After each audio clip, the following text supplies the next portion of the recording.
ഇതിൻ്റെ ഒരു അടിപൊളി വർക്കൗട്ട് ഞാൻ കാണിച്ചു തരാം. സ്ട്രെയിറ്റ് ബാറിൽ അപ്പം വെയിറ്റ് ഒരുപാട് ഇടാതെ നിങ്ങളെ കൊണ്ട് പറ്റുന്ന വെയിറ്റ് ഇടുക. അപ്പോൾ സ്ട്രെയിറ്റ് ബാർ ഇട്ടിട്ട് ഇതുപോലെ പിടിക്കുമ്പോഴത്തേക്കും നമ്മളെപ്പോഴും കൈ രണ്ട് പേരും സ്പേസ് ഇട്ട് വേണം ടൈറ്റ് ചെയ്യാൻ. ഒരുപാട് വൈഡും പോകില്ല, ഒരുപാട് ക്ലോസും പോകില്ല.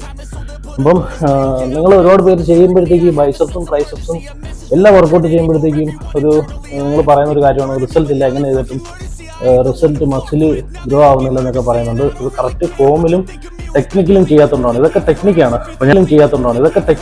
അപ്പോൾ ഞാൻ ടെക്നിക്കാണ് ചെയ്തത്. എങ്ങനെയാണ് ഇതുപോലെ സ്പേസ് ഇട്ട് പിടിക്കുക. വിരൽ രണ്ടിനെ സ്പേസ് ഇട്ട് ഒരുപാട് വൈഡും പിടിക്കല്, ഒരുപാട് ക്ലോസും പിടിക്കല്, അങ്ങനെ പിടിക്കുക. എന്നിട്ട് ഇട്ടിടുക. തള്ള വിരൽ രണ്ടും എല്ലാ വിരലും അപ്പുറം ഇട്ട് പിടിക്കുക. തള്ള വിരൽ ഓപ്പോസിറ്റ് ഇട്ടാണ് ചിലർ പിടിക്കുന്നത്, അങ്ങനെ പിടിക്കല്. വിരലെല്ലാം അപ്പുറം ഇട്ട് പിടിക്കുക. എന്നിട്ട് ഒരുപാട് പുറകിലോട്ട് കൈ ഇറക്കിയിട്ടരുത്. ടൈറ്റ് ചെയ്യുമ്പോഴത്തേക്ക് നല്ല രീതിയിൽ ടൈറ്റ് ചെയ്യുക, പതിയെ റിലീസ് ചെയ്യുക.